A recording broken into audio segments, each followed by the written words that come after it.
Hey, this is Bob Wormsley from INSYDIUM, and the new xParticles public release is almost here. The wait is almost over.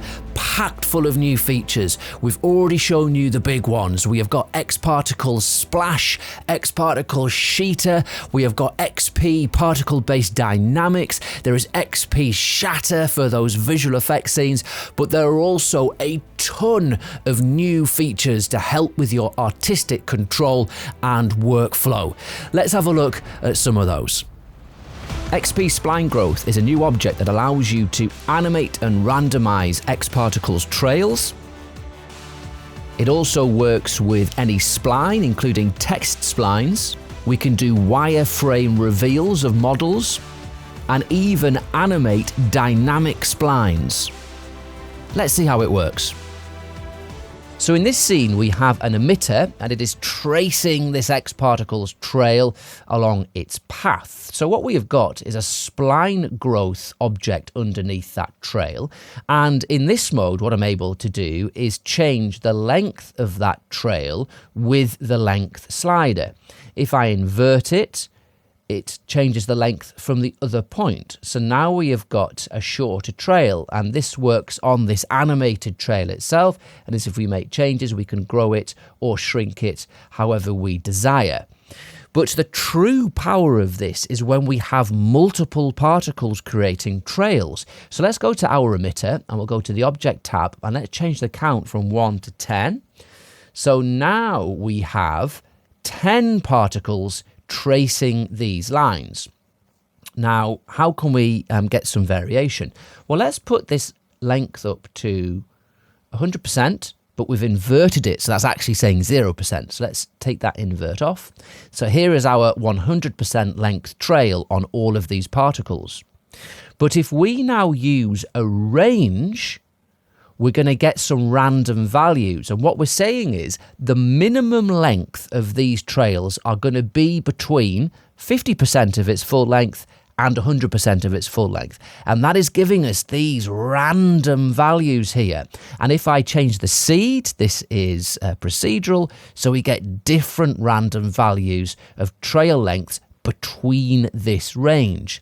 If we hit invert, we're going to get those trail lengths following the particle as they animate on. We're getting these different lengths. And of course, as this is animating, we can keyframe and animate these values. So that is incredibly powerful in its own right. Per trail randomization of length. Let's change this length type from point by point. Let's go to spline section, which is going to give us even more control with these trails. So at the moment, we have the section start set to 100% and the trail length set to 100%. So we're not going to see any change if the spline growth is on or off. It's just giving us this default full trail length. If I reduce the trail length, you can see that it's becoming shorter. Now it's only 50% of its original length, and it's always staying 50% long. If I hit take invert off, it's now following the particle. But then if I give that some variation, that length, we can see that we're getting a similar look that we were getting before. We've got this varied length, and if we change the seed, we can get different looks. So that's interesting. Let's just take that variation off. We can also add some variation to the start. So if I vary the start, they're not all being attached to the start of the trail on the particle. And again, we can change the seed for different looks. So between all of these various variation settings, we're able to get different looks as these particles animate on and draw on these trails. So almost infinite possibilities on how you can get your trails to behave. In the scene, we've got some particles being moved up this helix spline with a flow field, and if we activate a trail object, we can get them to draw this trail. And now, because we have xpSplineGrowth, we can randomize the growing on and growing off of this trail. So let's activate our spline growth, which has some animated point-by-point length type, and you can see we're getting this really nice painting on and randomly painting off of this trail type. And if we switch to the final render, you can see just how quick and easy, but how effective this animation and look can be. Spline growth works really well with dynamic trails. In this underwater scene, we have these dynamic trails. These are working because we have an xpDynamics tag on this trail object, and we're getting this really nice non-intersecting dynamic movement. So if we put those in a sweep object, we get this really nice geometry, non-intersecting, and it looks great in our scene. But what if we wanted these to animate on? We want to grow these or do a fake time lapse of them sprouting from this rock. Well, that is where spline growth can come in really handy. So let's just go to our trail and hold shift. We'll go to xParticles, other objects, and bring in an xpSplineGrowth. It'll become a child of this object. And now we're able to interactively grow on this geometry by animating the length parameter.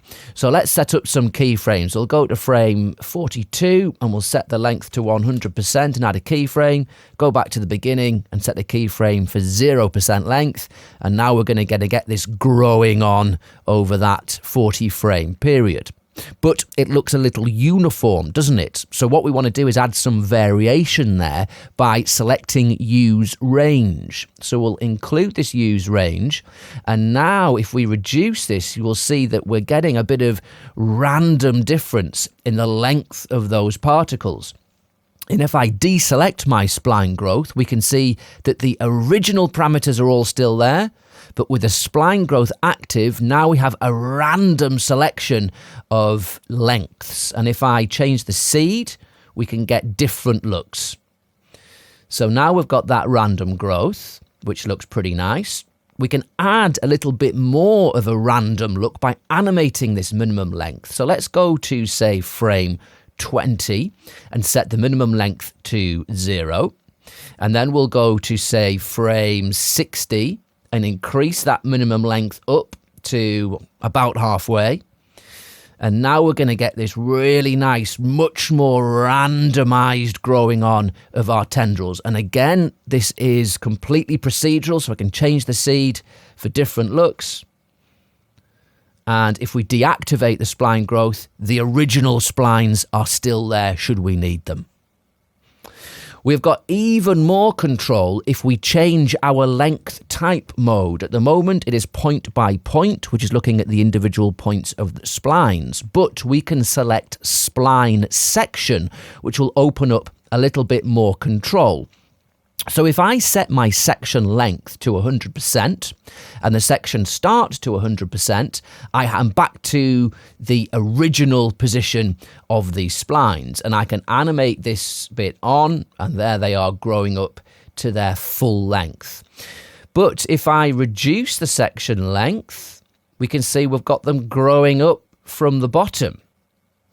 If I invert the whole procedure, then we're having them growing up, but we're getting a randomization if I bring this variation slider up. So now we're getting some really nice random values. And we can even randomize where the splines start. So look, we've got some that are moving away from the rock.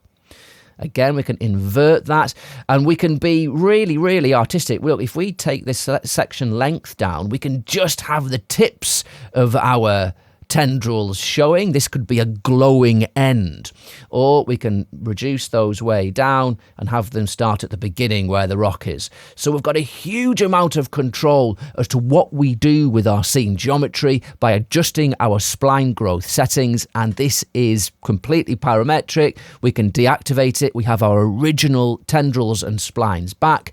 We can go back to our point by point, reintroduce our animation. So lots of possibilities for artistic control of dynamic splines using the new xpSplineGrowth. Spline growth works with any Cinema 4D spline, so we can do that with text splines. Here we've got this nice bit of text, and if we hold shift, let's bring in an xParticles spline growth. So there it is. And with closed splines like text, we get this really nice almost knitted on drawing effect. So that is really nice straight out of the bat. Let's just disable that text. I've also got an elephant object in this scene, and Spline Growth works excellently in quickly animating wireframe meshes. Really good for HUD elements or FUI scenes. So let's take this elephant and we'll make some splines, well, a spline from these points, from these edges. So let's go to Commands and Edge to Spline. Okay, so that has now given us this nice wireframe. So let's just borrow our xpSplineGrowth from this text and drop it under our spline. And now we're able to grow that on really quickly and easily, and we can animate this on to create our nice wireframe. So of course we can go to the elephant spline, we can make it a closed spline. And then we're going to get this almost kind of knitted on, drawing on effect of this wireframe as it animates right up to full. So that looks pretty nice. Let's just keyframe those so we've got that animation in the bag. So I'll just hit the length on 0, on frame 0, and then on, I don't know, frame 100, we'll stick that up to 100%. And now we have this animated drawing on of our wireframe. So let's go one step further, because we can use some of the other xpSplineGrowth options and randomization to add some kind of electrical accent to the growing on of this wireframe. So what we'll do, let's just duplicate that elephant spline, and I'll make the initial one invisible, and this one, let's make it white just so we can see what's happening. And I'm going to switch off closed spline. So we don't want this to be a closed spline. So now we just have our wireframe back. So in this spline growth, instead of using point by point, let's use spline section as the length type. And now what we're able to do is the section length, I'm going to bring these way down to almost nothing. And now if I animate the start, we can see that we're getting these really nice accented lines which are moving in the direction of that wireframe. This would be really nice to kind of visualize data moving along these lines, or electrical impulses, or whatever it may be. So that's looking really good. And remember, this is procedural. So if I just change the seed, we'll get a different type of variation in these lengths, and we can get different looks just by changing this seed number, which is really nice. So let's start that on 0, and we'll do it, we'll kind of offset these a bit maybe. So let's keyframe that there, and we'll keyframe the variation to 0.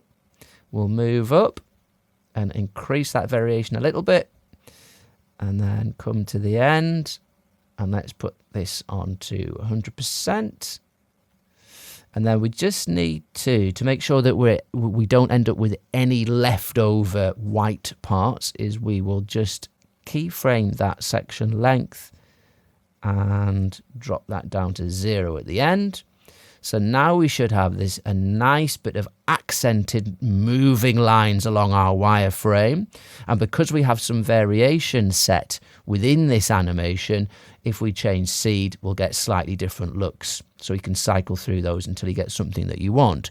So then if we bring back in our original spline, we'll get this double animation. We've got the draw on of our spline with these accented bits of data flying across those spline paths. So really useful and quick to set up animation techniques for wireframes. Great for those HUD and FUI scenes. There is a new xParticles generator which allows you to render these particle displays. Let me demonstrate. If we take our emitter and put an xParticles shader on it, if we do an interactive render region just with a standard renderer, you'll see that it doesn't render these lined pyramids. It renders spheres, and that's because that's what the xParticles renderer sees. And if we wanted to create these pyramid splines, it would be something that we would have to model until now.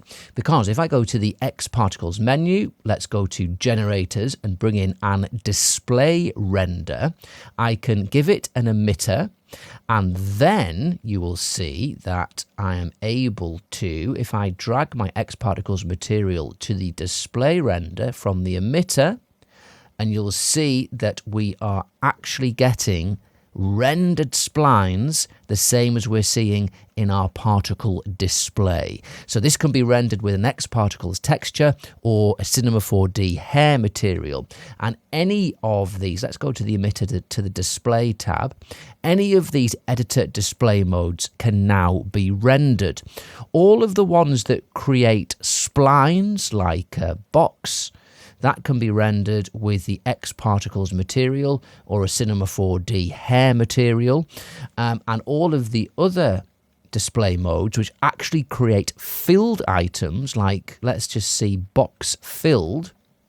I'm just going to switch off my interactive render region.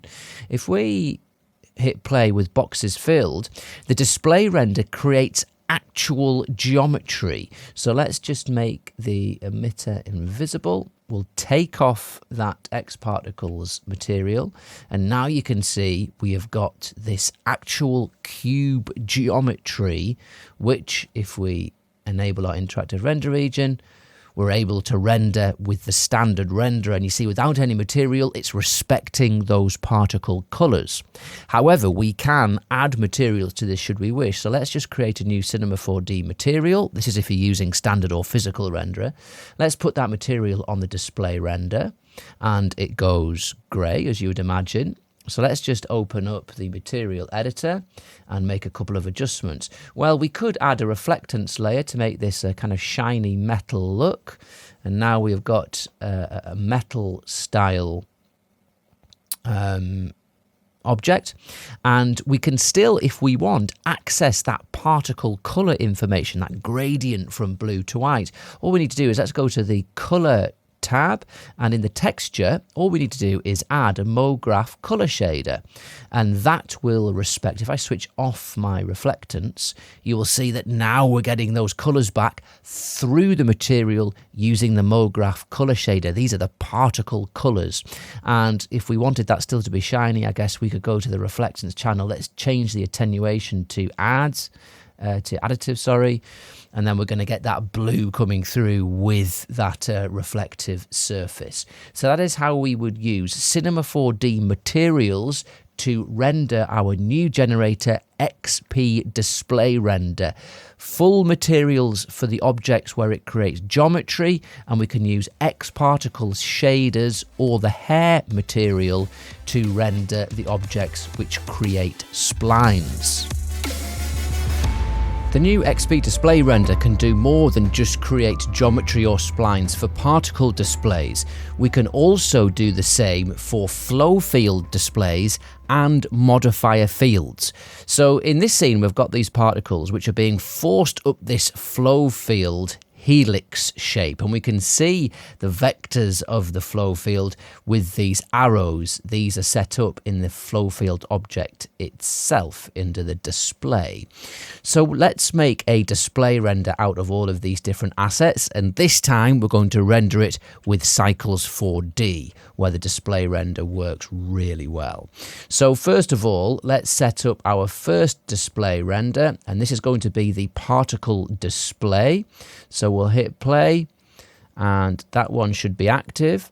So now if I activate my Cycles 4D real-time preview, and there we can see there are our particles which have been created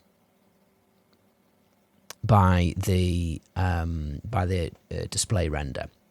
So that's good, and that's working well. But let's say we want to also render these nice arrows as well. Well, let's set that up in our second display render. So I'll activate that. And this one, I'm going to, in the generate, we're not going to have a particle display. We're going to generate a flow field display. So let's just resim that. Now this is going to slow down a little because obviously it's creating all of this new geometry. But if I now hit my Cycles 4D real-time preview, we will see now, excellent, we have got our vectors from our flow field rendering in our real-time viewport. And of course we can access the color that is being generated by these objects. Let's just demonstrate that. If I go to the flow field itself, and let's just change this color to a different gradient, and you'll see that's respected by cycles with this material setup. So that's working really well and looks very nice. So we can go one step further as well. We've also got a turbulence in this scene, and we can look at the turbulence fields in the viewport with our emitter settings. If you go to the emitter and go to Display Modifier Field, we can activate this, and here is our modifier field, and it's our animated turbulence with these really nice arrows. And again, this would look great if we could render this in our scene. So for this one, let's set up another display render. This one is going to not be a flow field or a particle display. It's going to generate a modifier field. We need to drag in the emitter. And now we've made our geometry. So let's go back to our real-time preview in cycles. And now we have got all of it. We have got our particles, which are generating our cubes, which are colored correctly. We have got our flow field vectors showing the direction and the velocity here of these particles. And we've also got our modifier display showing this turbulence, which if we play through the scene, these arrows are actually animated as that turbulence is affecting the scene. So the new xpDisplayRender generator, very versatile and useful, especially for kind of data visualization scenes. Works in the standard renderer, the physical renderer, of course, brilliantly in Cycles 4D and other third-party renderers. The xpInheritance modifier has been given some fantastic new settings to allow for much more organic transitions and object reveals. So what we have in this scene is two emitters. We have our arrows on the floor and we have these blue squares. And what we want to do is we want to use the inheritance modifier for these arrows to adopt the position of our square particles. So without the inheritance switched on, you can see that the arrows have been given some velocity by our scene turbulence.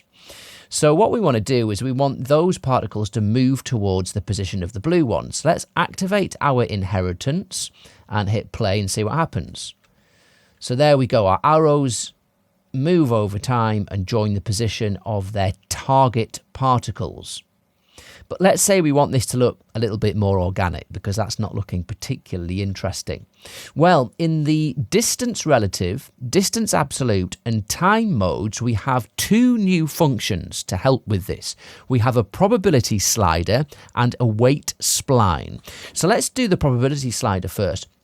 If on frame 0 I set our probability of inheritance down to 0, and then on frame 70 set that up to 100%, now what's going to happen is that we won't have any inheritance at first, but over time they will gradually be drawn towards their target particle. So the turbulence is having an effect, and then the turbulence has less and less of an effect as that probability increases. So we can get some much more organic looks animating the probability value. Let's just delete that track. What we also have is our new weight spline, and by default it's just set to 100% weight. But what this does, if I move this first knot down to 0, what this is saying is this: because we are in distance relative mode, this is saying that when a source particle is the furthest relative distance away from its target particle, it will have absolutely no weight value at all. When it moves in closer towards its target particle, it gradually gets more and more and more weight for the inheritance to happen. So if I hit play now, the turbulence will move some of those particles closer to its target particle, and they will eventually adopt the position of that target. But the turbulence has moved all the other ones too far away. They're too far away relative to their target particle to have any weight. So let's just increase that minimum slightly. And now you'll see that the turbulence has an effect, but when they get within a certain distance, they start to get more and more weight on the inheritance, and eventually they meet their target particle and join its position. So that's looking nice. What we can do to add even more randomization of this is add a field. So I've got a change group setup here. Let's go to the fall off and activate this spherical field. So now what's going to happen, we're only going to activate this once the particles come into the vicinity of this field, and then they will start interacting with the turbulence and inherit the position of their target particle. And of course we can be really precise with this. So what I could do is, let's just actually spell out, let's do a B for Bob, so B, and then we've got a B coming through and then meeting our target particle. So that is fantastic new functions in the inherit modifier to give some random probability and to alter the weight, so we get these much more organic shifts from particles to targets. In this scene we have these two pieces of geometry. We have a nice xParticles logo and we have a motext which is spelling out xParticles. So what we want to do is we want some particles to be born in the surface area of the logo. So I'm just going to disable the visibility of that logo, and my emitter 1 is emitting these blue particles in the surface of that, on the surface of that geometry. And then my other emitter is emitting particles, the same number of particles, on the surface of my text. So I've got these two objects. So what I want to do, I'm going to use the inherit modifier to do a bit of a logo morph here. We want the particles from the logo to inherit the position of the text particles. So we'll make the text particles invisible. There we go. And we have an inherit modifier, which is set to switch on at frame 10. And it is set to immediate mode. So what you'll see at frame 10 is those particles will immediately jump to the text particles. So the inherit is working, but we're not really getting a morph transition. So what we're able to do in immediate mode is use the new weight options to get that transition the way we want it. So we've got weight immediate mode here set at 100%. Let's just reduce that to 50 and see what the effect is. So that's more like it. That's kind of what we want. Let's add some weight variation in immediate mode and see if we can get it looking a little bit less linear. And that's looking nice. It's almost looking like an ease in. There we go. So that is a much nicer morph from that logo to the text particles. What we could do, we could also use we've got a linear field and a random field set up here. So this is going to give us an even better bit of variation. As the field crosses over the logo, you see we're getting these particles morphing onto those text particles. So we can use fields alongside the new options for weight immediate and weight variation to get these looks that we're after. But we can go one step further because we're able to map this weight immediate in our data mapping tab. So let's add a map, and the parameter we want to map to is the weight immediate. And that's the one that we want to map, and we're going to map it to the particle parameter. I want to map it to the color brightness. Now, these particles are all slightly different blue colors. Some are darker than others. So what this map is saying is that the dark particles are going to have less weight attached to them, and the light particles with 100% brightness are going to have full weight attached to them. So let's see what we get from that. And yes, that's working. The lighter particles are moving and adopting the position of the text particles more quickly than the darker particles. But the darker particles are lingering. So let's raise that threshold and see if we can get those to move. Yeah, so that's working well. We could even go a little bit further. So they are still reaching their desired target by the end of the animation.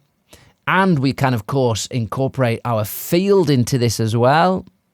And then we're getting this really nice organic transition morphing from the logo to the text.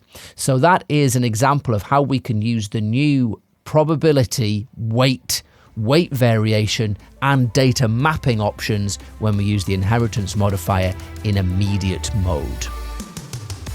xpQuickTools are a set of workflow enhancers which will make you work much more quickly and efficiently. Let's demonstrate. So here is what the QuickTools looks like. Let's just dock that alongside our attributes manager. So let's say we wanted to emit particles from this scene sphere. Well, what we would do traditionally would be go to xParticles menu. Let's bring in an emitter. We'd have to go to the emitter object tab and change the emitter shape from the default rectangle to object, then drag in our sphere into the object window, and now that emitter will emit particles from the polygons of the object.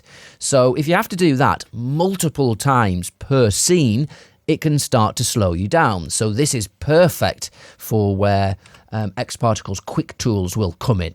So let's go to our xParticles QuickTools menu, and let's say we want to do the same thing. All we have to do is highlight the sphere, and then in the Particle Effects tab, we can just click on Emit from Object. Let's click it once, and it automatically brings in this emitter, and it's all set up for us to emit from the polygons of that object.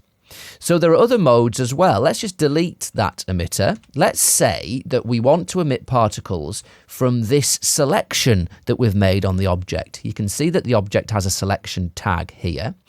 So all we have to do is highlight the object again. Let's click on Emit from Selection from our QuickTools menu. And now we have got particles emitting from that selection only with one click.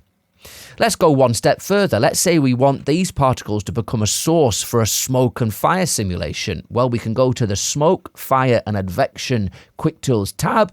Let's highlight the emitter that we want to be the source, and we'll click on EFX Fire from Particles. Let's click on that. And one click, and now we have those particles creating our smoke and fire simulation, all set up for us. We have an Exposure Effects domain. We have the emitter set up to carry fuel. We have this Exposure Effects source tag, and it's all working really quickly. So let's say now that this is our scene and we're ready to actually cache this to disk. Well, we have a quick tool that can help with that as well. Let's go to our Workflow tab, and I'm going to click on Quick Cache. We'll click that. It's automatically going to bring up our search window to say, where do you want to save this cache? So I'm just going to make a new folder and call this Quick Tools 2. And we'll use that folder, and it automatically caches all of these xParticles objects that are in our scene. That cache has run through, and now we're able to scrub through our simulation because this is cached. And let's say we want to tidy up our object manager now. It would have been much better if we'd started this off in an xParticles system to keep it in an ordered structure. Well, we can do that. All we need to do in the Workflow tab is click System Sort. And now all of those xParticles objects have been put into their appropriate folder within this xParticles system, which is far more organized. So that is xParticles QuickTools, amazing presets and tools to help you speed up and make your workflow more efficient. So really exciting stuff. If your maintenance has lapsed, now is the time to renew, so you get this update when it comes out very soon.